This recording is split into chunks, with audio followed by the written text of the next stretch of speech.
Honorable Minister of Information, my dear colleagues, for other ministers that are here, eminent secretaries, head of service of the FCT, invited guests, gentlemen of the press, ladies and gentlemen. Let me thank the Honorable Minister of Information for this opportunity, for the Honorable Minister of State, FCT, and my humble self, and our team to briefly present to the public some of the things we have achieved since the administration of Bola Ahmed Tinubu, Grand Commander of the Federal Republic, as far as FCT is concerned. But permit me to say that 20-30 minutes will not be enough for FCT. I thought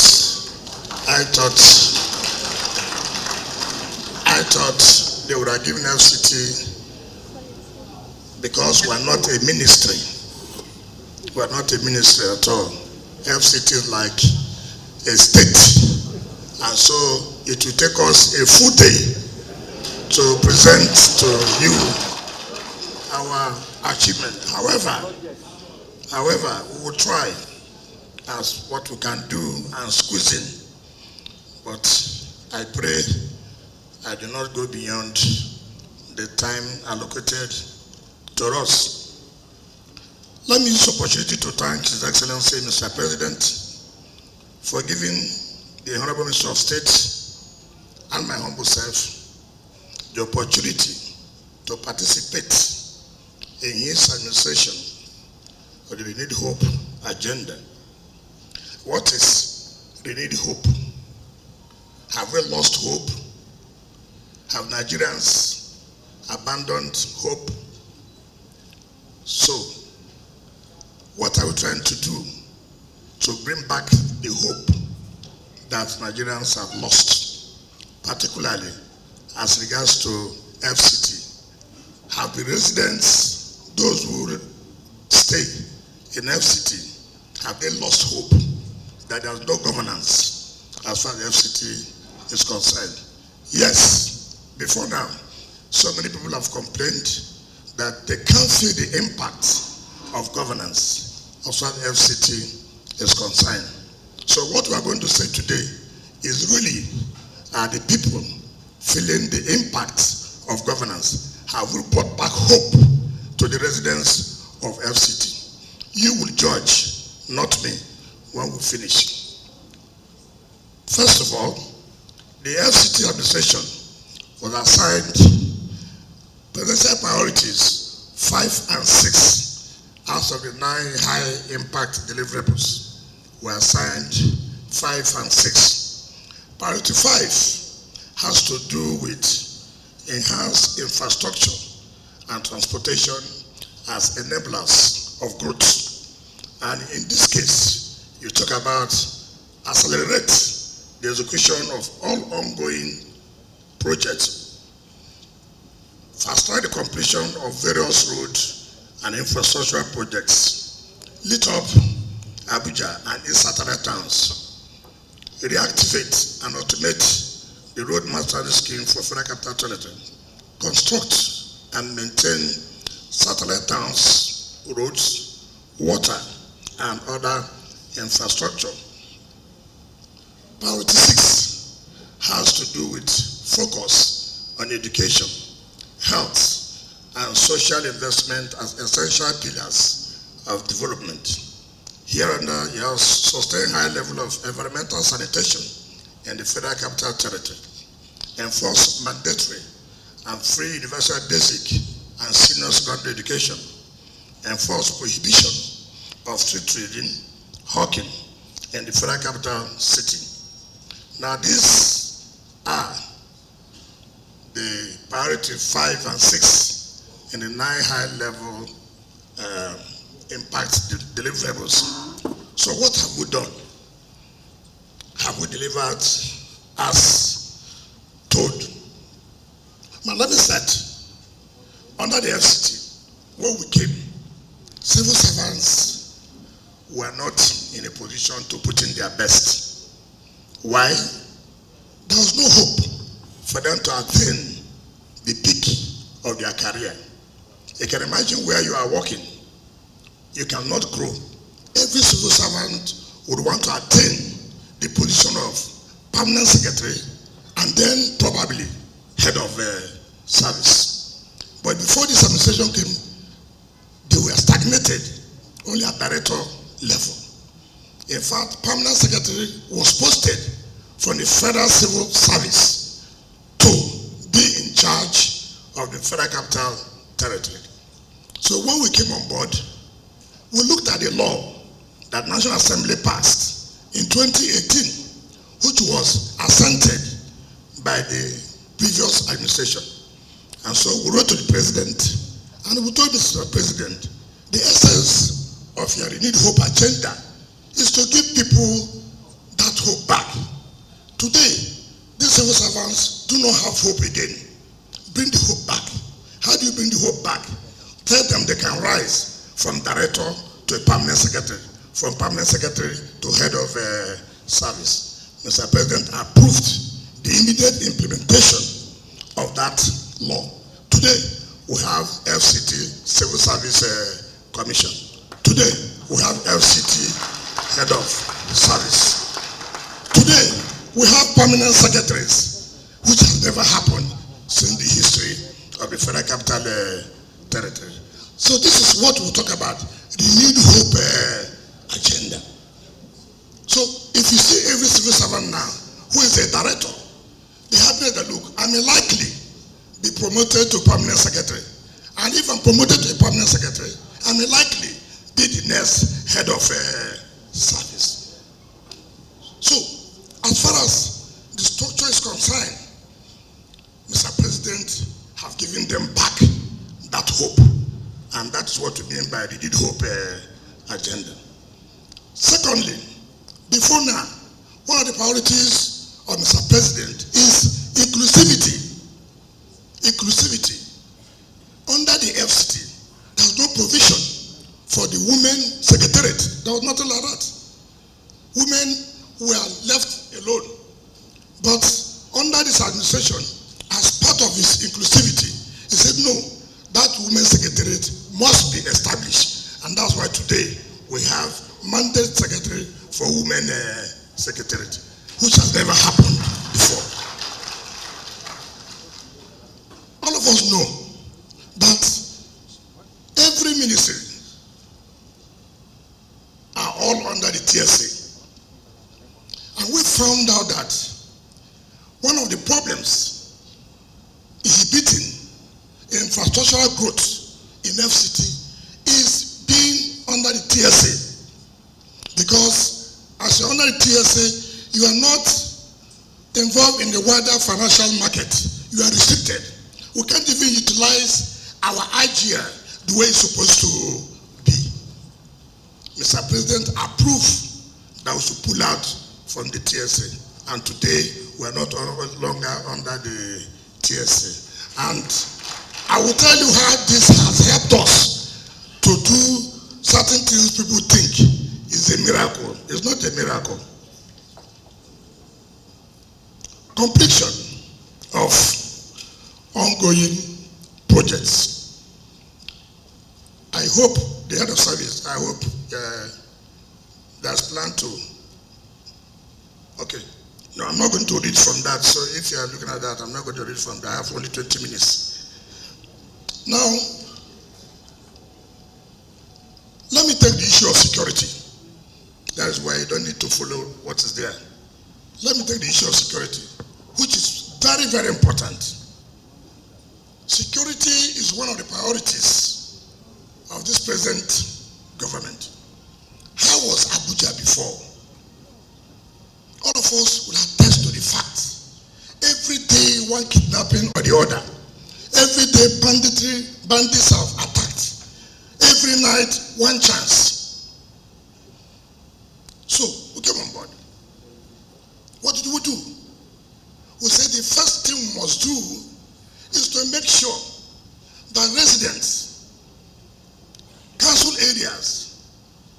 know what government is doing. And government should also be able to tell them what are their own contribution, what are the problems they face. We went to run the 6 area councils and had interactions with the people. And I said, look, you must be part of the security architecture. Government alone cannot fight insecurity. You too have a role to play. And what are the roles you play?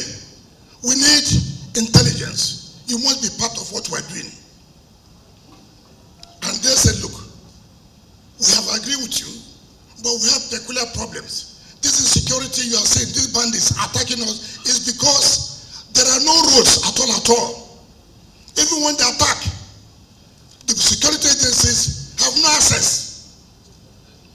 And I said, okay, what are these particular areas you think that these bandits are always using to attack? And each of the area councils said, look, if you can do this road and this road, these are where they take from the mountain they come in, I can tell you, it will reduce. I said, okay, if that's what you think, your own contribution, then go home and sleep. Mr. President has said whatever you request or whatever you think we should do, we should be able to make sure that you have it.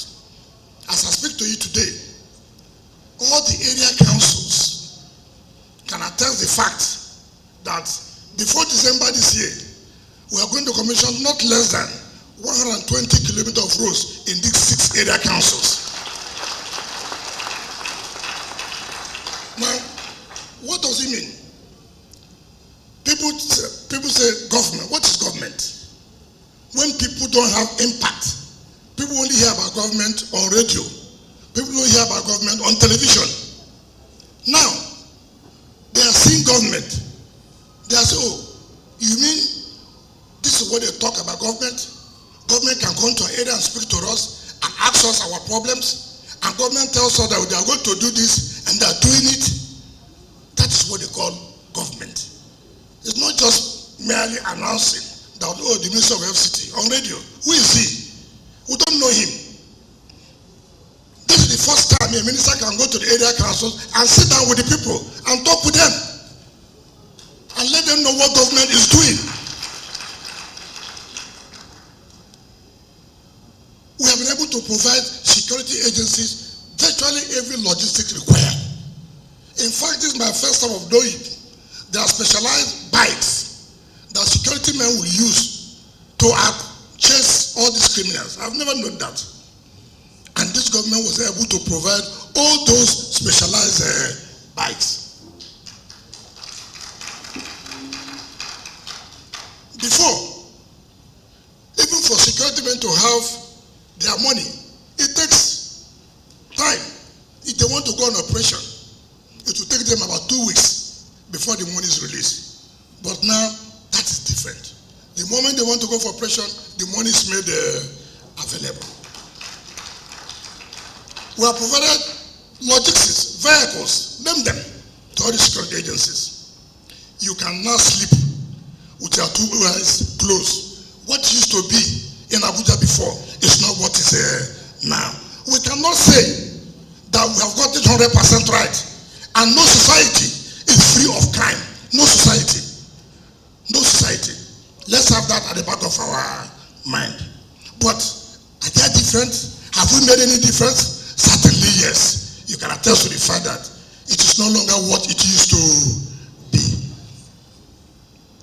We won't promise you that it will be 100%, but this government is doing everything humanly possible to see that we reduce the level of insecurity.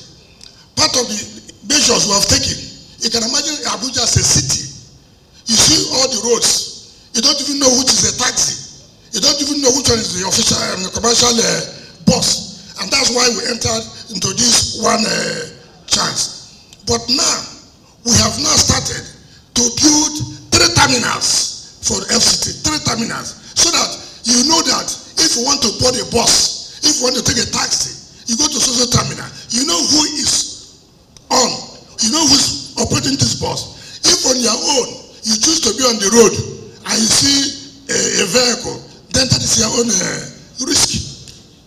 So building of these 3 terminals will reduce the level of kidnapping, one chance, as the case may be. I don't understand how a city cannot have terminals. I've never seen that anywhere in the world. But by the grace of God, in the next 8 months, this city will have 3 bus and taxi terminals, and you must operate from those terminals. It is not promise. It is something that's going to happen. When we came on board, we looked at the entire roads. Everywhere, no contractors on site. What happened?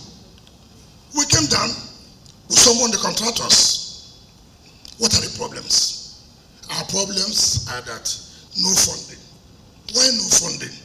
Well, the administration said there's no money. So I sat down with our team. I said, what is important is not sitting down, awarding contract, yet no one is completed. Nobody does that. What you should do, say, look, for this period, how many projects are we going to take? And how many are we going to finish before we going to award new contracts? And that is why you can see today, yes, initially, we have been abused, that we have blocked all areas. All I say, look, don't worry, make the sacrifice. By the time you know it, the whole roads will be open, and which is going to be opened from May 27th to 9th or 6th of June. I said this, some of the contracts, some of these roads were awarded 2007, 2011, 2015, 2017, all abandoned. As I speak to you, no contractor, in fact some of the contractors now come to lobby, give us job, we know that you will pay. We have been able to establish that confidence. We have been able to establish that confidence that contractors can now say, no, we want to go back to site. We know you will pay. Look at the government. 1 month ago, there was a job they were supposed to award at 7.something billion.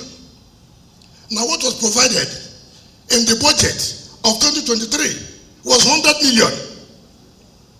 For a job of 7.something billion. So when the satellite tank came to me to make a memo to go to ESCO, I said, for what? So the ESCO can approve. I said, okay, how much do you have there in the budget? 100 million for a job of 7 billion, which means ab initio, you don't want to do the job. Because when you have awarded a job of 7 billion, you give the contractor 100 million, which is not even up to 15% or 30% of what the law requires. I said, no, we will not do that procurement. I won't accept it. Leave it. This 2024, we have to put 4 billion in the budget of 2024. And then we took it to FEC, and FEC approved. So, a job of 7 billion, you have 4 billion provided, which is more than 50% of the sum, which means you have in mind to complete the job.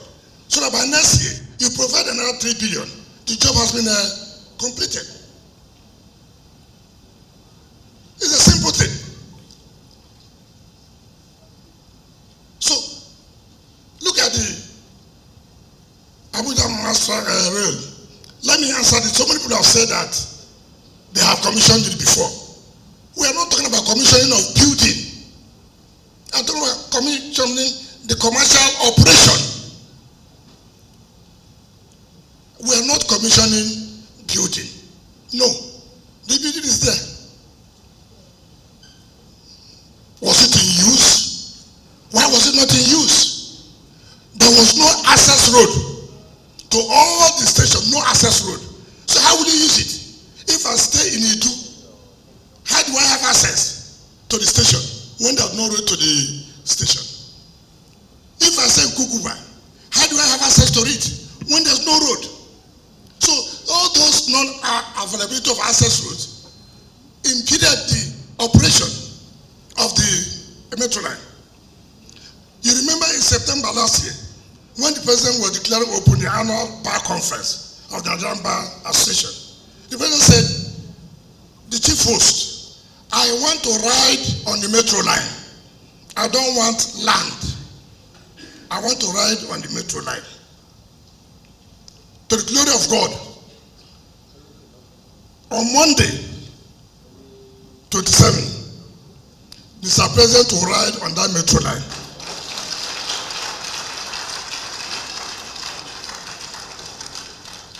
So all the ancestors have been done. In fact, the last administration awarded $128 million for 29 months for the CCECC to train our people for the operation of that metro line. $128 million US. When we came on board, I said, no. What are you training? That you take $128 million US. They said, but the Federal Executive Council has approved. I said, yes, I agree. But now that I've discovered that there's something that is wrong here, I will not accept that. As I speak to you, we have reduced it to $75 million. From 128, saving us $53 million US.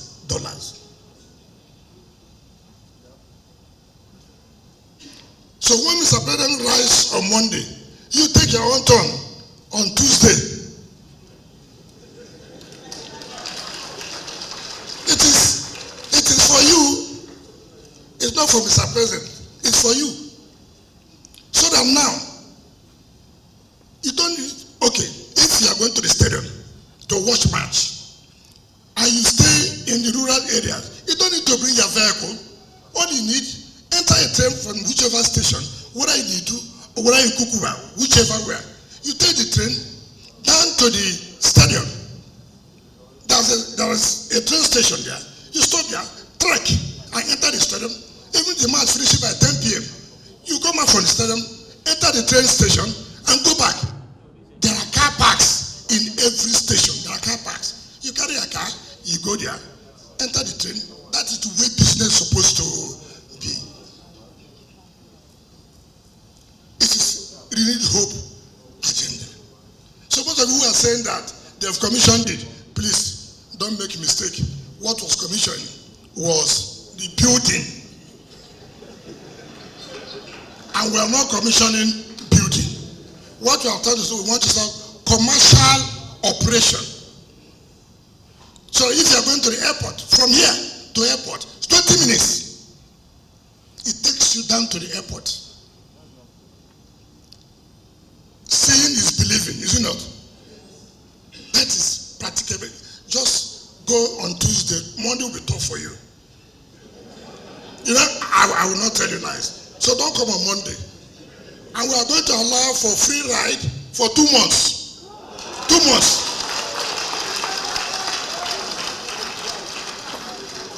And you know, Mr. President, he can even say extend it to 6 months. Just to reduce the pains of our people. That is renewed hope agenda. When you say something, you do it. Is it not correct? That is what we call renewed hope agenda. When we came, look at all the, when people say Abuja is a city, I ask myself, what makes it a city? No good roads. What makes it a city? No light. I said no. I called the FCT, come. What's your work here? Tell me, what's your work?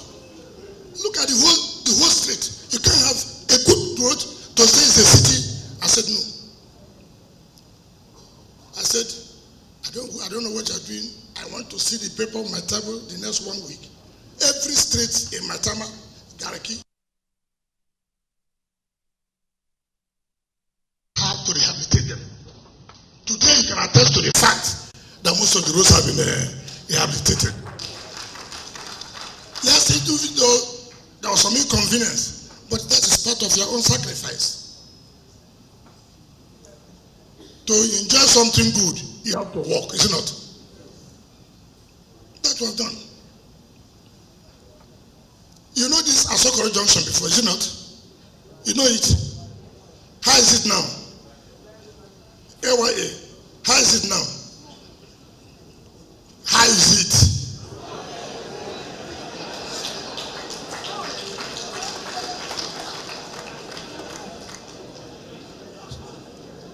Look, they awarded the contract to rehabilitate National Assembly. For how many years?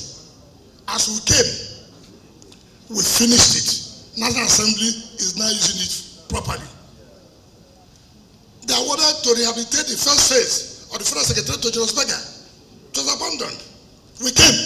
We have finished that first phase rehabilitation of the Federal Secretariat. The presidential residence, the VP's presidential residence, was awarded in 2010. 2010, a whole Nigerian VP's residence. 2010. We are now 2014, correct? 24. How many years? Some of you don't know mathematics. How many years? 14 years. 14 years. You see what I told you? 14 years. But now, just 1 year of Mr. President, the VP will enter a very brand new house as request of the Vice President of Federal Republic of Nigeria. Look at the education. As I speak to you, over 19 schools have been rehabilitated as I speak to you now. Over 19 schools. Sometimes when you go to our schools here in the city, you cry. I'm not talking about the ones in the rural areas. That's not what I'm talking about. Just look at the city alone. So when people come to the city and they see the kind of school, it tells them too what will be happening at the rural area. So give the facelift here. At the same time, we're also doing at the satellite towns.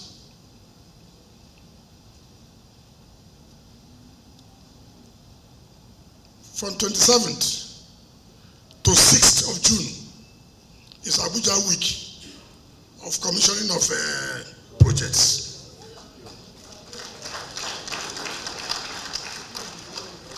By this time, next year, you can tell any city in the world we can compete with you in terms of road network. Don't worry, some of you who have been looking for land, there are plenty of land and now we are opening up everywhere. So, Mr. Chairman, you know, I told you not to invite me here now because part of, you know, we obey rules. That's part of this administration. Now that the order has come, people are not happy with you. I sincerely thank all of you. I wish that we'll have more time to be able to showcase what we have done. Thank you and God bless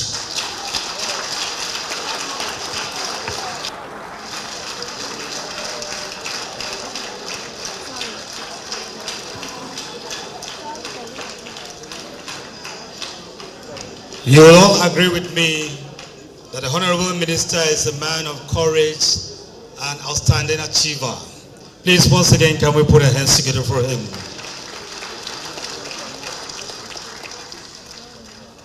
We had agreed that we're going to ask few questions, but I've been told by the School of Wisdom that we will take only 3 people asking questions. So you indicate and want you to please ask your questions straightforward.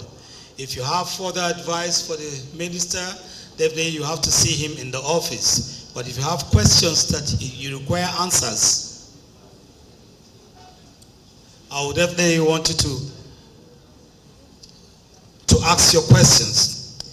I am not here alone today anchoring this program, but I have another gentleman standing by to also take over. He is Kevin Odige from the ministry here. Please, can we put our hands together for Kevin Odige? May I quickly introduce the special advisor to Mr. President on Media, Mr. Tokwe Ajayi. Please can we welcome him? You're welcome, sir. Thank you very much. Okay. Good afternoon, very distinguished ladies and gentlemen. Honorable Minister, the highly elevated high table, I greet you. Very distinguished ladies and gentlemen, we'll just take 3 questions for the Honorable Minister of the Federal Capital Territory, after which we'll move to the next presentation by the Minister of Youth Development. So by a show of hands, 1, 2.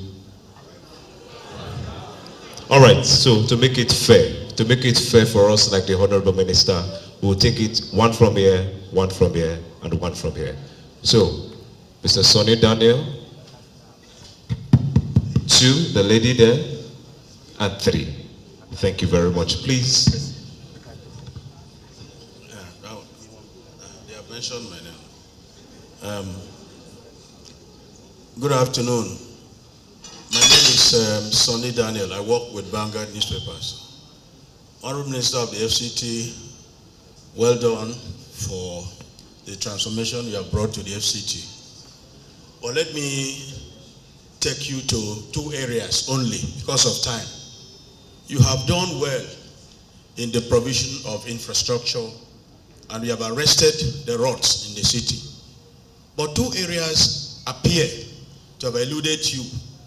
1, Gwarimpa, the biggest city in this town, or even in Africa.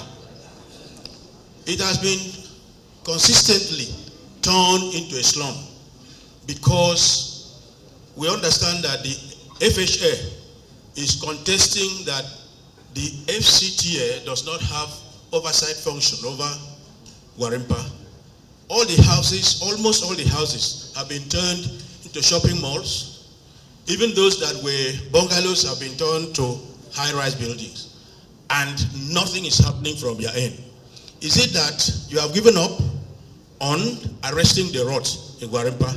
And finally, since you are interested in ensuring that the city is stabilized, crime is reduced, people are not harassed unnecessarily, why is it impossible to ensure that citizens are not harassed by touts who pose as agents of the AMAC or area councils? Because many times you see fights ensuing between these touts who claim to be either security agents or revenue agents, harassing people, including foreigners, which is very shameful.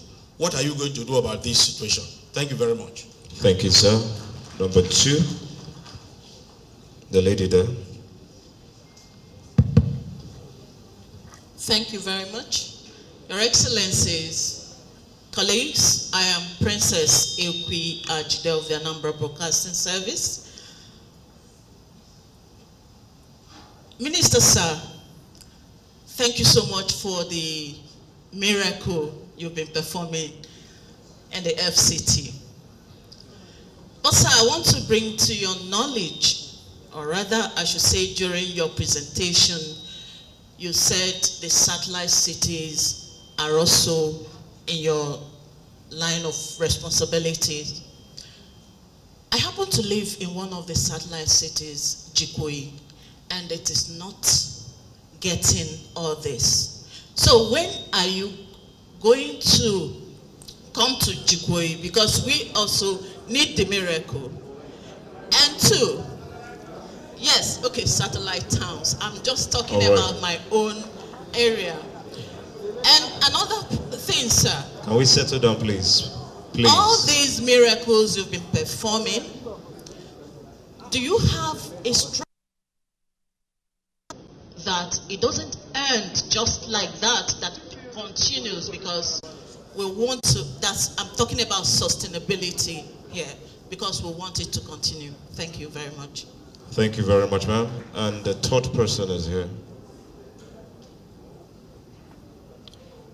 The one behind. The one behind. Thank you.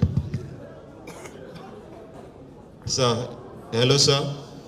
He's the one, sir. Thank you, sir. Good afternoon, honorable ministers. My name is Teso Zambe, and I report for Radio Nigeria. Honorable Minister of FCT, I must congratulate you on your achievements in the FCT.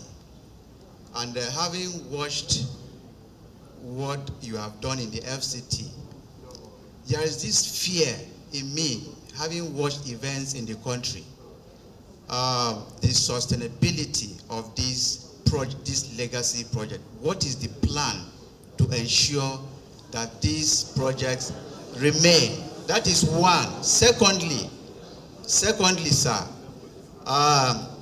housing in the FCT seems to be the exclusive preserve for the rich people. How can average Abuja residents access housing in the FCT? Lastly, what is the place of the indigenous people of FCT in your administration? Thank you very much. Honorable Minister, sir, you may wish to respond.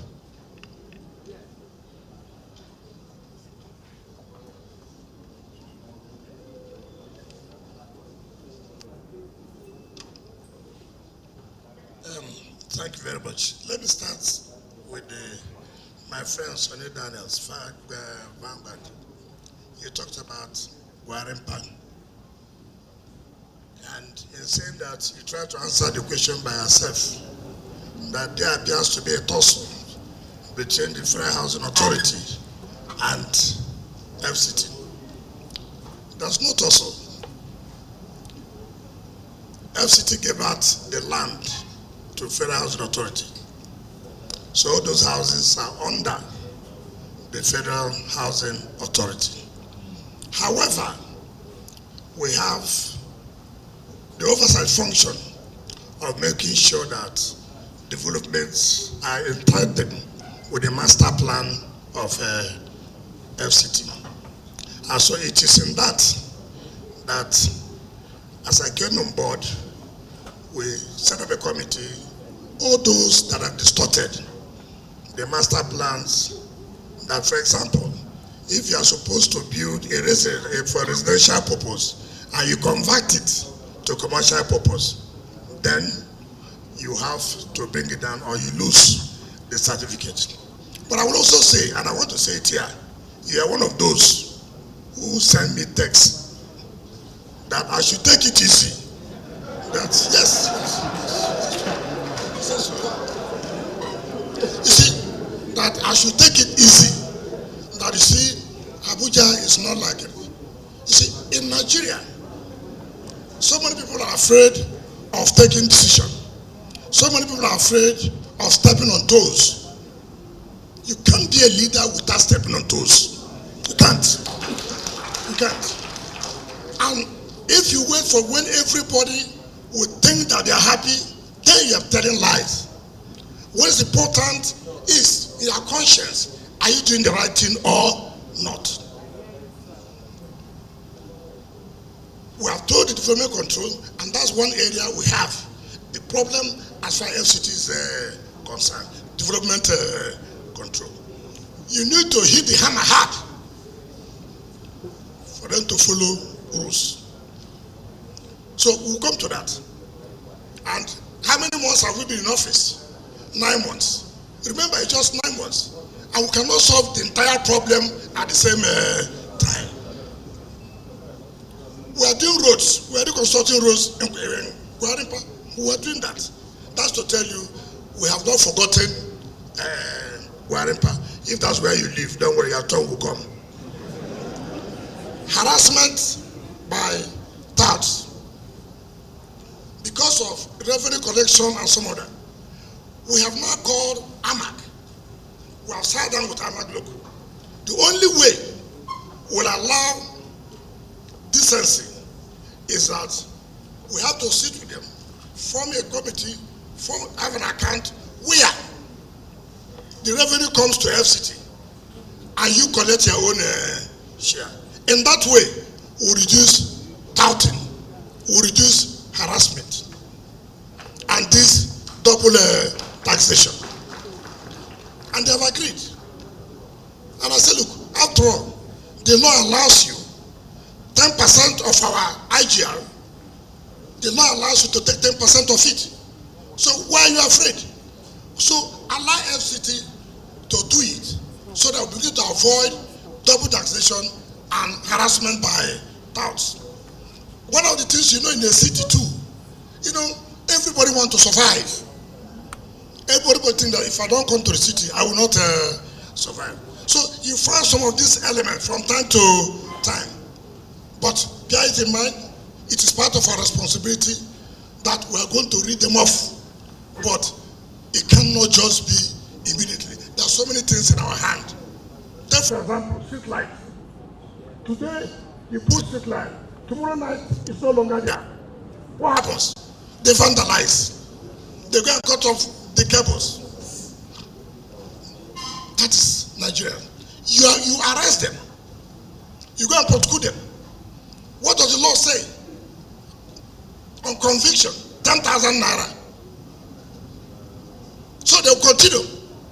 And we have told the National Assembly, you must come to our aid by amending and reviewing the law to make it very tough, so that if you are caught, there's no option of fine, or even if there's an option of fine, the money will be too high in order for you not to repeat what you've done.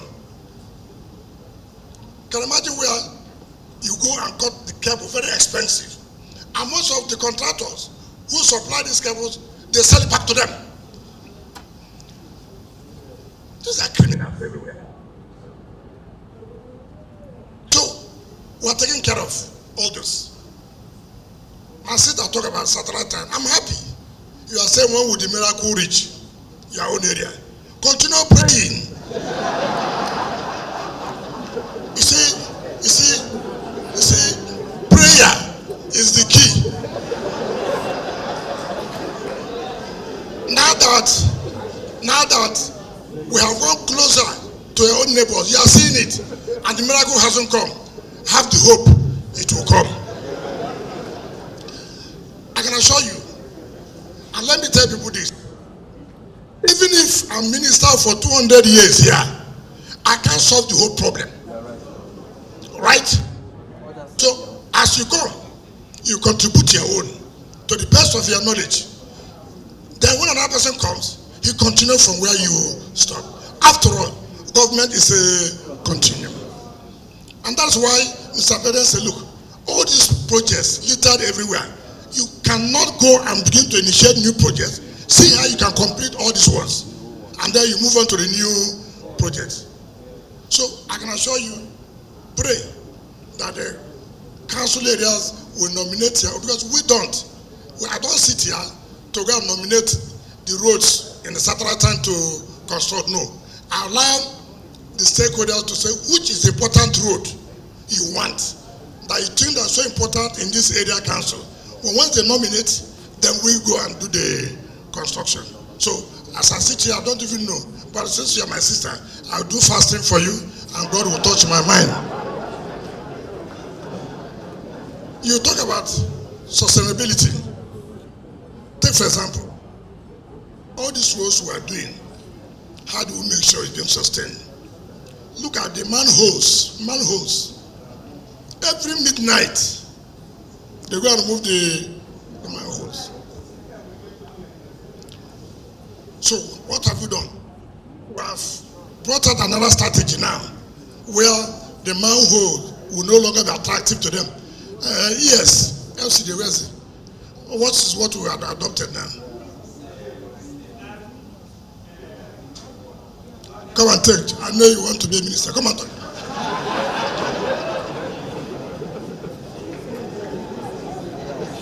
Your Excellencies, distinguished ladies and gentlemen, the manholes and gully pot covers that had been in use is the cast iron cover.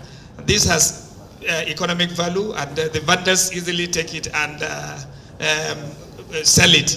What we are now introducing, what we have introduced, in fact, on most of our roads are now this composite material, which has, to our own established this thing with all the characteristics of its strength and drainability.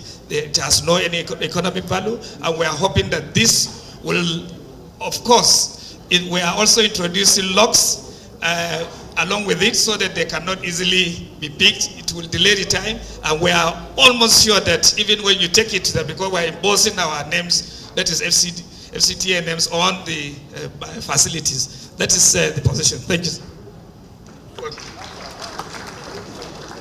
I just wanted to make some clarification on that. The last person talked about indigenous people. You must give, I'm coming, you must give this administration of Bola Ahmed Tinubu the credit to identify what the last person said, indigenous. I want every Abuja person to hear this. Since the establishment of the FCT territory in 1976, it is under this administration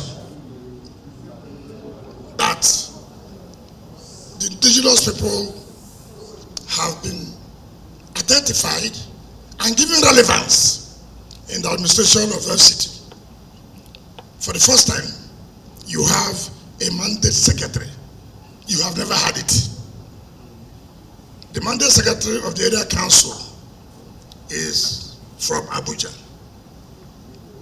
For the first time, you have a permanent secretary who's also from Abuja.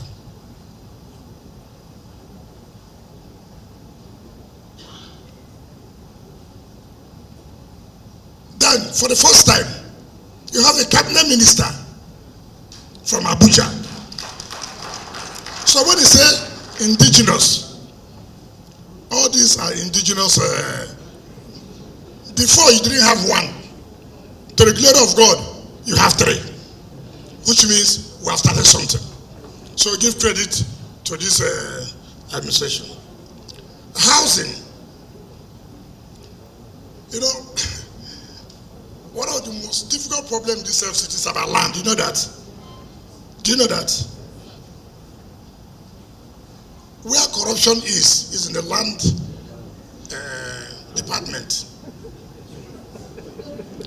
As I speak to you, as a minister, it's one area that I've been battling. But I will defeat them. Because even to make land affordable for people to build houses, which is what we're supposed to do. Most of this land, one encumbrance or the other. Why? Double allocation. And this double allocation is by those in the land department and the ages. And so it makes it difficult.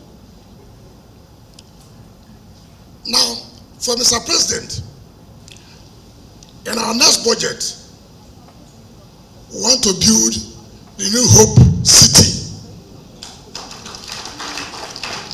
And this is for affordable houses, not for the big men now. As he said, not for the big men. We are going to build affordable houses to the tune of about 10,000 houses for our people. I plead, and I know that Mr. President will approve, that to allocate it to people who cannot afford to build. We are going to provide infrastructure and then build for them and allocate to the poor ones. Well, you will not determine and define who is poor in the right sense. So that we have that in our mind to build 10,000 houses, what we call the Read Hope City. So that has to do with housing. And we are willing this time around.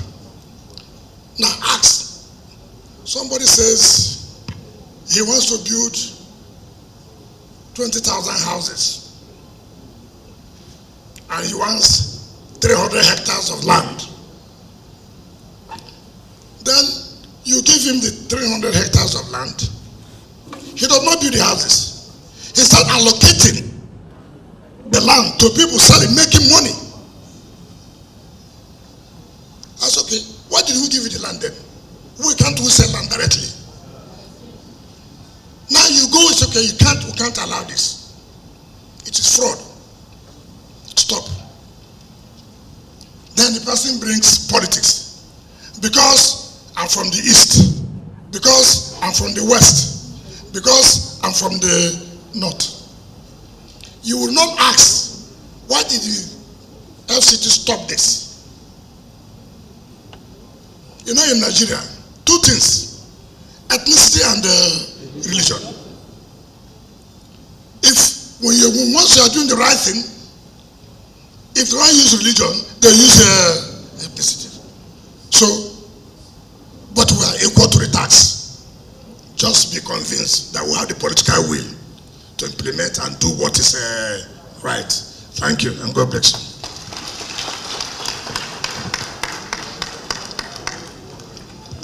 Spoken like the true landlord of the FCT. Please, a round of applause for the Honorable Minister.